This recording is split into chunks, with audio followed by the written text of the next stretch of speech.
Halo, seneng banget bisa kembali membedah topik yang super esensial buat keseharian kita. Kali ini, kita bakal ngupas tuntas aturan fikih sholat, dan kita akan pakai pendekatan yang unik nih, yaitu dari dalam keluar. Maksudnya gimana? Kita akan mulai dari kondisi yang paling intim dan personal, yaitu kesucian fisik kita sendiri, sampai nanti bergerak ke arah luar, membahas lingkungan atau tempat fisik di mana kita sholat. Jadi, ini benar-benar perjalanan dari kesucian raga menuju kesucian ruang. Yuk, kita mulai. Oke, langsung aja kita lihat apa saja yang bakal kita bahas. Pertama, batalnya wudhu di tengah sholat. Kedua, gimana hukumnya kalau ada yang nekat melanjutkan tanpa wudhu. Ketiga, kita bahas 7 tempat terlarang untuk sholat. Dan terakhir, kita cari tahu alasan dibaliknya. Mengapa tempat-tempat tersebut dilarang? Sangat terstruktur kan? Fikih klasik itu memang luar biasa logis dan rapi. Masuk ke bagian pertama, batalnya wudhu di tengah sholat. Seperti yang sudah disinggung tadi, kita mulai dari hal yang paling dasar dari seseorang yang mau menghadap Sang Pencipta, yaitu kondisi kesucian fisiknya.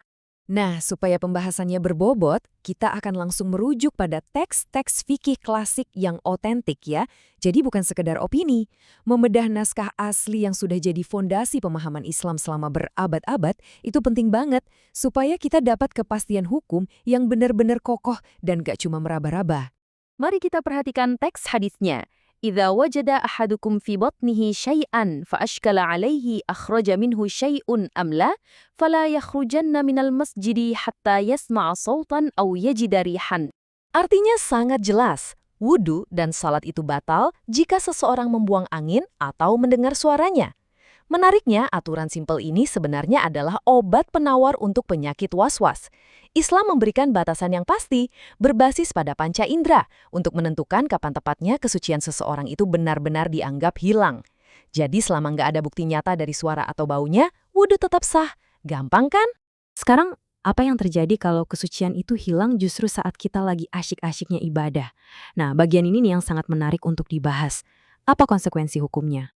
Ternyata, hukum yang diambil dari kejadian ini sangat tegas. Nggak ada ruang abu-abu sama sekali. Pertama, sholatnya otomatis batal seketika. Kedua, wajib keluar dari barisan sholat saat itu juga untuk memperbaharui wudhu. Dan yang ketiga, ini yang paling krusial. Haram hukumnya meneruskan gerakan-gerakan sholat tanpa wudhu. Kesucian di sini adalah prasyarat mutlak yang sama sekali nggak bisa ditawar. Coba bayangin deh, pakai analogi sederhana ini. Meneruskan sholat tanpa wudhu itu ibarat mahasiswa yang duduk berjam-jam di ruang ujian akhir, tapi dengan sengaja mengumpulkan kertas jawaban yang kosong melompong, tapi tetap berharap dapat nilai bagus. Aneh kan? Tindakan itu otomatis kehilangan esensinya, dan sholatnya berubah jadi sekedar gerakan fisik kosong tanpa makna sama sekali. Oke, sekarang mari kita beralih dan lihat bagaimana konsep ini dibangun lebih jauh. Kita masuk ke bagian ketiga, 7 tempat terlarang untuk sholat. Fokus kita sekarang bergeser dari yang tadinya kondisi internal tubuh menuju ke lingkungan eksternal di sekitar kita. Fikih Islam itu benar-benar detail, nggak ada satu hal pun yang dibiarkan terjadi karena kebetulan. Teks ini menunjukkan bahwa ada beberapa lokasi spesifik yang baik secara historis maupun praktis memang nggak memenuhi syarat untuk dijadikan tempat ibadah. Kita baca lagi teks hadisnya bersama-sama. Naha Rasulullah sallallahu alaihi wasallam an yusalla fi sab'ati mawatinin. في المزبلة والمجزرة والمقبرة وقارعة الطريق وفي الحمام وفي معاطن الإبل وفوق ظهر بيت الله. Terjemahannya begini, dilarang untuk sholat di 7 tempat, yaitu tempat sampah, tempat pemotongan hewan, kuburan, di tengah jalan, di dalam kamar mandi, di kandang unta, dan di atas Ka'bah. Kalau dilihat sekilas, daftarnya lumayan unik dan beragam ya. Masuk ke bagian keempat. Mengapa tempat tersebut dilarang? Kita tahu jurisprudensi Islam itu bukan sekadar aturan acak, tapi sistem yang dibangun di atas logika yang sangat kuat. Pasti pada penasaran kan, sebenarnya apa sih logika dasar di balik pelarangan ketujuh titik spesifik ini? Kita bisa lihat pengelompokannya di sini. Untuk 4 lokasi pertama, yaitu kuburan, tempat pemotongan hewan, tempat sampah, dan kamar mandi, larangannya sangat masuk akal. Alasannya jelas, tingginya potensi adanya najis, dan secara otomatis, lingkungan seperti itu bakal langsung menghancurkan fokus atau kekhusyukan ibadah seseorang. Sangat logis. Coba perhatikan rincian dari para ulama di sini. Mereka mengkategorikan aturan-aturan ini dengan ketelitian yang luar biasa. Setiap larangan selalu terhubung dengan alasan logis yang mendasar, entah itu demi menjaga prinsip kesehatan dan kebersihan fisik, bentuk penghormatan terhadap batasan sakral, atau demi memastikan suasana hening yang mutlak saat berkomunikasi dengan Tuhan. Nah, ini ada fakta yang cukup menarik. Kenapa kandang unta dilarang tapi kandang kambing malah dibolehkan? Jadi gini, unta itu hewan raksasa yang karakternya gampang banget kaget dan panik. Mencoba sholat di dekat unta itu risikonya sama kayak kita mencoba ngerjain tugas super rumit di sebelah hewan liar yang bisa mengamuk kapan saja. Berbeda dengan kambing.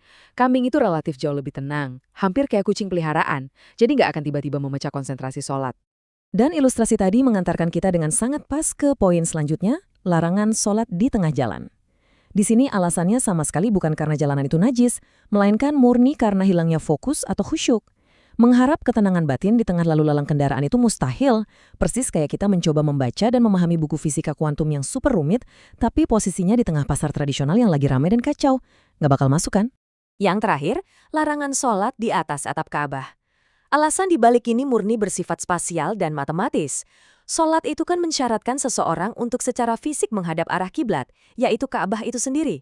Nah, kalau posisi kita sudah berdiri persis di atas Ka'bah, syarat mutlak tadi otomatis gugur, karena kita sudah nggak lagi menghadap ke arahnya. Simple, tapi masuk akal banget. Pada akhirnya, fikih benar-benar mengajarkan kita untuk selalu menyeimbangkan antara kesiapan internal, yaitu fisik yang suci, dengan persiapan eksternal, yaitu lingkungan yang kondusif. Sebagai renungan bersama untuk menutup pembahasan ini, coba cek apakah tempat ibadah kita di rumah atau sudut kecil di tempat kerja kita sudah benar-benar terbebas dari berbagai gangguan dan memenuhi standar kesucian? Sebuah pertanyaan sederhana ya, tapi benar-benar penting untuk kita renungkan demi menyempurnakan kualitas ibadah kita sehari-hari.